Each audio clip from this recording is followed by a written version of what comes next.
രചന തസ്യദേവ. ഞാനൊരു കൈതച്ചക്ക പോലെ സംരക്ഷിക്കപ്പെട്ടിരുന്നെങ്കിൽ എത്ര നന്നായേനെ. ആ ചുട്ടുപൊള്ളുന്ന വെയിലത്ത് തന്റെ ചുരിദാറിന്റെ ഷോൾ നൽകുന്ന തണലിൽ ടാറിന്റെ ചൂടും തലക്ക് മുകളിൽ തനിക്ക് കീഴുള്ള എല്ലാത്തിനെയും കരിക്കാനെന്ന പോലെ ഉദിച്ചു നിൽക്കുന്ന സൂര്യന്റെ ചൂടും സഹിച്ച് നടക്കുമ്പോൾ ജെസ്സിക്ക് മനസ്സിൽ തോന്നി, ചുറ്റുമുള്ളുകളാൽ വേലി തീർത്തുകൊണ്ട് തന്നെ അത്ര വേഗമൊന്നും ആർക്കും കൈതച്ചെടികളെ വലിച്ചു പറിച്ചെറിയാൻ കഴിയില്ല. ഇനി അതിന് ശ്രമിച്ചാലോ തന്നെ നേർക്ക് വരുന്നതിനെ വേദനിപ്പിച്ചുകൊണ്ട് തന്നെ ആ ചെടികൾ മണ്ണോട് ചേരും. തൻ്റെ അവസാന നിമിഷത്തിൽ അത് പൊരുതും. അതുകൊണ്ടാണല്ലോ കൈതച്ചക്കയുടെ മധുരം നുണയാൻ ഓടിയെത്തുന്നവൻ്റെ നാവിൽ ചെറിയ അസ്വസ്ഥത നൽകി അവസാന നിമിഷം വരെ അത് പൊരുതുന്നു. പക്ഷേ താൻ അങ്ങനെയാണോ? തനിക്ക് എപ്പോഴെങ്കിലും ഒരു കൈതച്ചെടിയാവാൻ കഴിഞ്ഞോ? ഇല്ല, താൻ ഒരിക്കലും കൈതച്ചെടിയായിരുന്നില്ല. പകരം ആർക്കും ഒരു നോട്ടം കൊണ്ടുപോലും തളർത്താൻ പറ്റുന്ന വെറുമൊരു തൊട്ടാവാടിയായിരുന്നു. ചുറ്റുമുള്ള മുള്ളുകൾ വെറും അലങ്കാരമായി കൊണ്ടുനടന്ന എല്ലാവർക്കും വിധേയപ്പെട്ട വെറുമൊരു തൊട്ടാവാടി. പക്ഷേ തനിക്കുള്ളിലുള്ള തുടലുകൾ പൊട്ടിച്ചെറിയാൻ ശ്രമിച്ചതിൻ്റെ ബാക്കി പത്രമാണല്ലോ ഇന്ന് ഈ ചുട്ടുപൊള്ളുന്ന വെയിലിൽ തന്നിലേക്ക് ചുരുങ്ങിയ നിഴലിനെ മാത്രം കൂട്ടുപിടിച്ച് ഒറ്റയ്ക്കു സഞ്ചരിക്കേണ്ടി വന്നത്. ജെസ്സിയുടെ ഓർമ്മകൾ പിന്നിലേക്ക് പാഞ്ഞു. മനുഷ്യ, എന്നും കുന്നിങ്ങനെ നിൽക്കാനാണോ നിങ്ങളെ പെങ്ങളുടെ വിചാരം?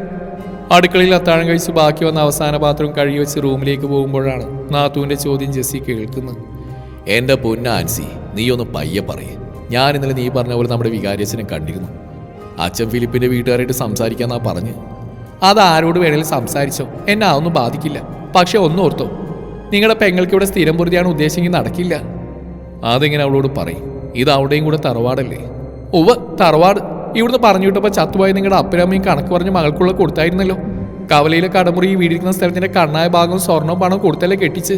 പോരാത്തതിന് ഇടയ്ക്കിടയ്ക്ക് കൈമടക്ക് പോലെ 10,000-50,000 വേറെ. എന്നിട്ടോ തന്തയും തള്ളയും പോയി വർഷം 2 ആയില്ല. അപ്പോഴേക്കും മോള് കെട്ടിയവനെയും കളഞ്ഞു പോന്നേക്കുന്നു. മനുഷ്യ, ഒരു കാര്യം പറയാം, നമുക്ക് 2 പെൺമക്കളാവുള്ളൂ. ഇപ്പോഴേ അവർക്കുള്ള കരുതി വെക്കണം. എന്നാലേ കെട്ടുപ്രായമാകുമ്പോൾ വല്ലതും കയ്യിലുണ്ടാവും. അതിൻ്റെ ഇടയ്ക്ക് പുതിയ ബാധ്യമൊന്നും ഏറ്റെടുക്കാൻ മേല. അല്ല പിന്നെ ഓരോരോ മാരണങ്ങൾ. നാത്തുവിൻ്റെ വാക്കുകൾക്ക് മറുപടിയായി ആങ്ങളെന്തെങ്കിലും പറയുമോ എന്നവൾ വെറുതെ ചെവിയോർത്തു. പക്ഷേ അതിനുത്തരമായി ആ മുറിയിലെ വിളക്കണയുക മാത്രമായിരുന്നു ചെയ്ത്. ആ നിമിഷം അവളിലേക്ക് പാറി വീണത് ഹാളിൽ മരിച്ചുപോയ അപ്പനും അമ്മയ്ക്ക് മുമ്പിൽ തെളിഞ്ഞു നിൽക്കുന്ന ലൈറ്റിന്റെ നേരിയ തെളിച്ചം മാത്രമായിരുന്നു. അപ്പനും അമ്മയ്ക്ക് മുമ്പിൽ തന്റെ നിറഞ്ഞ കണ്ണുകൾ മറച്ച് അവൾ മുറിയിലേക്ക് ചെന്നു. തനിക്കായി തന്റെ ഇഷ്ടത്തിന് അപ്പൻ പണി തന്ന റൂം. ഈ റൂമിലുള്ള ഓരോ വസ്തുവിലും പാലമറ്റത്തിൽ വർഗീസ് കുര്യന്റെ രാജകുമാരിയുടെ ഇഷ്ടങ്ങളുണ്ട്. അവളുടെ ചിരികളും സന്തോഷങ്ങളും കുറുമ്പും പൊട്ടിച്ചിരികളും നിറഞ്ഞു നിൽക്കുന്നുണ്ട്. പക്ഷെ ഇവയെല്ലാം ഏതോ ഭൂതകാലത്തിന്റെ ശേഷിപ്പുകളായി മാത്രം മാറിയിരിക്കുന്നു. ഒരുപക്ഷെ പെൺകുട്ടികളുടെ ഓരോ വീട്ടിലും കാണും ഇങ്ങനെ പുരാവസ്തുവായി മാറിയ കുറേ സ്വപ്നങ്ങളുടെ മാറാല പിടിച്ച ശേഷിപ്പുകൾ. അല്ലെങ്കിൽ തന്നെ ഓരോ പെൺകുട്ടിയുടെ മരണം വരെയും തിരയുന്ന അവളുടെ സ്വന്തം ഇടം എവിടെയാണെന്നാവും. അതിൽ തുലവും കുറച്ച് ആളുകൾ മാത്രമാവും തന്നിടം തന്നിലേക്ക് ചേർത്ത് വെച്ചിട്ടുണ്ടാവുക. അല്ലാത്ത എത്രയോ ജന്മങ്ങൾ തുടക്കമില്ലാതെയും പാതിയിലും പാതിമിടറി പോയിട്ടുണ്ടാവും. ഇനി നിന്റെ വീടും വീട്ടുകാരും സന്തോഷവും അഭിമാനവും അവിടെയാണ് എന്ന് നാഴികക്ക് 40 വട്ടം ഓതിക്കൊടുത്ത് കൊടുക്കാനുള്ളതെല്ലാം പരമാവധി കൊടുത്ത് പെൺമക്കളെ കെട്ടിച്ചു വിടും. എന്നാൽ ഈ പുതിയ സ്വന്തം വീട്ടിലെ കാര്യമാണ് ബഹുക്കേമം. അവിടെ എല്ലാത്തിനും കാഴ്ചക്കാരിയാവാൻ മാത്രമേ അവകാശമുള്ളൂ. ചിലപ്പോൾ വണ്ടിക്കാള എന്ന പദവി ചാർത്തി കിട്ടും. പലപ്പോഴും എല്ലാം ഇട്ടെറിഞ്ഞ് തന്നെ സ്വന്തമായിരുന്ന സ്വർഗത്തിലേക്ക് ഓടി ഒളിക്കാൻ കൊതി തോന്നും. എന്നാൽ കൊതിക്കാൻ മാത്രമേ വിധിയുണ്ടാവൂ. അവിടെ പുതിയ അവകാശികൾ വന്ന് ചേർന്നിട്ടുണ്ടാവും. ജെസ്സി തൻ്റെ അലമാരയിലിരുന്ന പഴയ പുസ്തകമെടുത്തു. ചിറക് തൻ്റെ കോളേജ് മാഗസിനാണ്. താളുകൾ മറിച്ചു പോകുമ്പോൾ കണ്ടു ഉണ്ടക്കണ്ണിന് അരികെ വരച്ച കരിമഷി എഴുതിയ ഒരു സുന്ദരമുഖം. ആ ചിത്രത്തിന് താഴെ ജസീന വർഗീസ് പാലമറ്റം, മാഗസിൻ എഡിറ്റർ എന്ന് എഴുതിയിരിക്കുന്നു.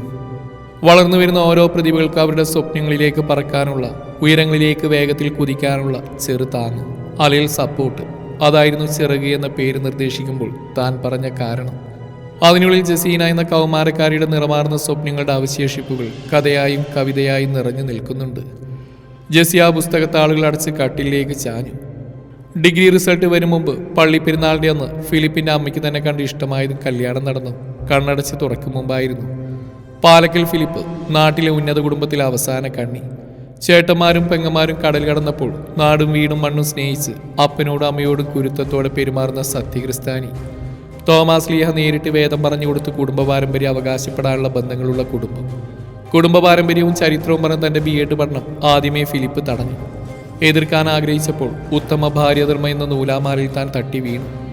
അവിടെ നിന്ന് താൻ കാണുന്ന ഫിലിപ്പ് മറ്റൊരാളായിരുന്നു. തൻ്റെ ഇഷ്ടങ്ങൾക്ക് വഴങ്ങി തൻ്റെയും കുടുംബത്തിൻ്റെയും 4 ചുമരുള്ളിൽ കഴിയാൻ അവകാശമുള്ള ഒരു റോബോട്ടായിരുന്നു അയാൾക്ക് ഭാര്യ. അവളുടെ വിദ്യാഭ്യാസം തൻ്റെ മക്കൾക്ക് 4 അക്ഷരം പഠിപ്പിക്കാനുള്ള ട്യൂഷൻ ഫീസ് കുറയ്ക്കാനുള്ള വകയായിട്ടായിരുന്നു അയാൾ കണ്ടത്. അവളുടെ കൈകൾ രുചിയുള്ള ആഹാരം വെച്ച് വിളമ്പാനും വീട്ടിലുള്ളവരെ പരിചരിക്കാനുള്ള വേലക്കാരിയും മാസശമ്പളം ആവശ്യമില്ലാത്ത നേഴ്സുമായിരുന്നു. തൻ്റെ അപ്പൻ്റെ കയ്യിൽ നിന്ന് കിട്ടിയ ഓരോന്നും അയാൾ സ്വന്തം പേരിലേക്ക് മാറ്റി. എന്തിന്? തൻ്റെ ബാങ്ക് അക്കൗണ്ടിലേക്ക് അപ്പനിടുന്ന കാശിന് പോലും അയാളായി അവകാശി.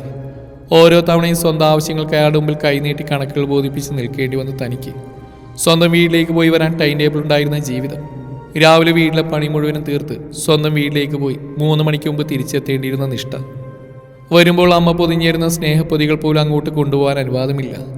പക്ഷെ അപ്പൻ തരുന്ന നോട്ടിന് അയിത്തവും ഉണ്ടായിരുന്നില്ല എന്നത് മറ്റൊരു വിരോധാഭാസം. കൂട്ടുകുടുംബത്തിലുള്ള എല്ലാവർക്കും ജെസ്സിയായിരുന്നു ലോകത്തിലെ ഭാഗ്യം ചെയ്ത സ്ത്രീ. കുട്ടികളുണ്ടാവില്ലെന്നറിഞ്ഞിട്ട് രാജ്ഞിയെ പോലെയല്ലേ ഫിലിപ്പ് കൊണ്ടുനടക്കുന്നത്. താൻ പുച്ഛത്തോടെ മാത്രം കേട്ട് നിന്ന വാക്കുകൾ. കാരണം അവരറിയുന്നില്ലല്ലോ പെൺകുട്ടി ഉണ്ടാവുമോ എന്ന് പേടിച്ച് പ്രിക്കോഷൻ എടുക്കുന്ന സൈക്കോയായ ഫിലിപ്പിന്റെ മുഖം. അല്ലെങ്കിൽ 4 ചുമരിനുള്ളിലാണല്ലോ യഥാർത്ഥ ജീവിതം. തൻ്റെ ചെയ്തികളിൽ അനിഷ്ടം തോന്നിയാൽ ഒരിക്കലും അയാൾ നാവുകൊണ്ട് ഉപദ്രവിക്കില്ല. പകരം സംസാരിക്കുക അയാളുടെ ലെതർ ചെരിപ്പും ബെൽറ്റുമായിരുന്നു. അയാളുടെ അച്ഛനും അമ്മയ്ക്കും പോലും ആ നിമിഷം അയാളെ ഭയമായിരുന്നു. ഒരു പെണ്ണ് കിട്ടിയാലെങ്കിൽ അവൻ്റെ വാശിയും ദേഷ്യവും കുറയുന്നാ കരുതിയത്. അതിങ്ങനെ ആയല്ലോ കർത്താവേ എന്ന് പദം പറഞ്ഞ് തനിക്കരികിൽ വരുന്ന അയാളുടെ അമ്മയോട് തനിക്ക് പുച്ഛമല്ലാതെ വേറൊന്നും ഉണ്ടായിരുന്നില്ല. പക്ഷേ തൻ്റെ മനസ്സ് കൈവിട്ട് തുടങ്ങിയത് അവിടെ നിന്നായിരുന്നില്ല. തന്നെ കാണാൻ പലഹാരങ്ങളുമായി വന്ന അപ്പൻ്റെ മുമ്പിൽ വെച്ച് തന്നെക്കുറിച്ച് അനാവശ്യവും കുറ്റവും പറഞ്ഞ് എല്ലാം എൻ്റെ അപ്പൻ്റെയും അമ്മയുടെയും വളർത്തു ദോഷമാണെന്ന് ഫിലിപ്പോ അയാളുടെ അമ്മയെ സമർത്ഥിക്കാൻ ശ്രമിച്ച നിമിഷം താൻ പ്രതികരിച്ചു തുടങ്ങി. അതിനയാളുടെ കൈയായിരുന്നു മറുപടി നൽകിയത്. തടയാമെന്ന അപ്പനെ അയാൾ പിടിച്ചള്ളി വീടിന് പുറത്താക്കി. പുറകെ പോകാൻ നിന്ന് തന്നെ അയാളും അമ്മയും മുറിയിൽ പൂട്ടിയിട്ടു. അന്നായിരുന്നു താൻ അവസാനമായി അപ്പനെ കാണുന്നത്. പിന്നീട് കാണേണ്ടി വന്നില്ല. അപ്പൻ പോയതോടുകൂടി അമ്മ ഉൾവലിഞ്ഞു. ഒന്നിൽ ഇടപെടാതെയും മുറിയും പ്രാർത്ഥനയും മാത്രമായി ജീവിതം. അതിനനുസരിച്ച് ഫിലിപ്പിന്റെ വീട്ടിലെ തൻ്റെ അവസ്ഥ ദുസ്സഹമായി കൊണ്ടേയിരുന്നു. ഒരുപക്ഷെ അമ്മച്ചിയോട് തൻ്റെ അവസ്ഥ പറഞ്ഞാൽ അപ്പനെ പോലെ അമ്മച്ചിയും പോയാലോ, താൻ ഒരു അനാഥയായാലോ എന്ന് പേടിച്ചു ഒന്നും അറിയിച്ചില്ല. പക്ഷെ അപ്പനില്ലാതെ അമ്മച്ചിയും അധിക നാൾ നിന്നില്ല. ഫിലിപ്പിനോടും വീട്ടുകാരോടും നാവുകൊണ്ട് യുദ്ധം ചെയ്ത് ഓരോ ദിവസവും മുന്നോട്ട് പോയി. അവസാനം മുന്നോട്ടൊരു പ്രതീക്ഷ നൽകി വയറ്റിലൊരു ജീവൻ ഉരുവപ്പെട്ടു. പ്രതീക്ഷയോട് ആ കുഞ്ഞിനെ കാത്തിരുന്ന് തനിക്ക് താൻ പോലും അറിയാതെ അമ്മയും മകൻ അബോർഷന്റെ മരുന്ന് നൽകി ആ ജീവനെ വിടരും മുമ്പ് തന്നെ തീർത്തു. അവസാന പ്രതീക്ഷ അസ്തമിച്ച നിമിഷം എല്ലാം ഇട്ടെറിഞ്ഞ് അവിടുന്ന് ഇറങ്ങി. എല്ലാം ഉപേക്ഷിച്ച് തിരികെ വന്നവൾക്ക് മുമ്പിൽ വാതിൽ തുറക്കാൻ കൂടപ്പിറപ്പിനും മടിയായിരുന്നു. അപ്പനോ അമ്മയോ നരികിൽ ഉണ്ടായിരുന്നെങ്കിലെന്ന് ആഗ്രഹിച്ച നിമിഷങ്ങൾ. ഒന്ന് കെട്ടിപ്പിടിച്ച് ഉറക്കെ കരഞ്ഞ ആശ്വാസം നേടാൻ ഒരു കുഞ്ഞെങ്കിലും ഉണ്ടായിരുന്നെങ്കിൽ. ഒന്നും ഉണ്ടായില്ല. താൻ മാത്രമേ തനിക്ക് ഉണ്ടായിരുന്നുള്ളൂ. നാത്തൂനും ആങ്ങളെയും കൂടെ ഇന്നോളം തിരിഞ്ഞു നോക്കാത്ത ഏതൊക്കെയോ കാരണന്മാരെയും വികാരി അച്ഛനെയും ഫിലിപ്പിനെ ഒരുമിച്ചിരുത്തി സന്ധി സംഭാഷണത്തിന് ആരംഭിച്ചു. എൻ്റെ കുഞ്ഞിനെ കൊന്നതിനെ ചോദ്യം ചെയ്ത് എന്നോട് കഴിഞ്ഞത് കഴിഞ്ഞു, ഇനി പുറത്തും ക്ഷമിച്ചും ജീവിക്കാൻ ശ്രമിക്കുക എന്ന് പറഞ്ഞ കാരണവരോടും കുടുംബത്തിന്റെ മഹാത്മ്യവും ക്ഷമയുടെയും ഭാര്യ ഭർത്തൃബന്ധത്തിന്റെ നന്മയും ഉപദേശിച്ചവരുടെയും മുമ്പിൽ എൻ്റെ ആത്മാഭിമാനം പണയം വെച്ച് ജീവിക്കാൻ എനിക്കിനി സൗകര്യമില്ലെന്ന് വിളിച്ചു പറയുമ്പോൾ ജനിച്ചു വീണ വീടിന്റെ വാതിൽ തനിക്ക് മുമ്പിൽ കൂട്ടിയടക്കപ്പെട്ടിരുന്നു. ടൗണിലേക്ക് റിട്ടേൺ പോയ ഓട്ടോ കൈ കാണിച്ച് മുന്നോട്ട് പോകാൻ ഡ്രൈവറോട് പറയുമ്പോൾ ജെസ്സി തന്നോട് തന്നെ പറയുന്നുണ്ടായിരുന്നു, പൊള്ളി അടർത്തുന്ന ഉച്ചവെയിലിന്റെ ചൂടിൽ വാടാനല്ല, ഉറച്ച കാൽവെപ്പിൽ ചാരത്തിനുള്ളിൽ ഒളിപ്പിച്ച എൻ്റെ സ്വപ്നങ്ങളെ ഊതി കത്തിക്കാനുള്ള പ്രയാണത്തിലാണ് ഇനി ഞാൻ.